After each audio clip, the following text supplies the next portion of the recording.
It's obscene when you say what you mean, 'cause it's not what they want to hear, or they're meant to hear. Is it better to know if it's our time to go, or pretend that we're here for good, just like we should? So why you wanna question this? So why you wanna question this? We're here for good, just like we should. Yeah, I guess you made a mistake, but somehow made it my fault. You look for someone to blame, and I'm here.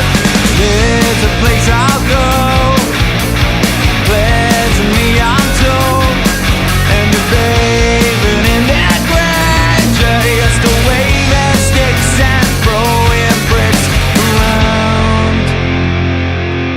I'll come clean, I don't say what I mean.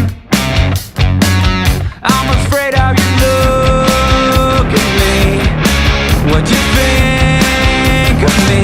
It's important to smile, make eye contact a while, pushing buttons that open doors. That's what we're for. So why I'd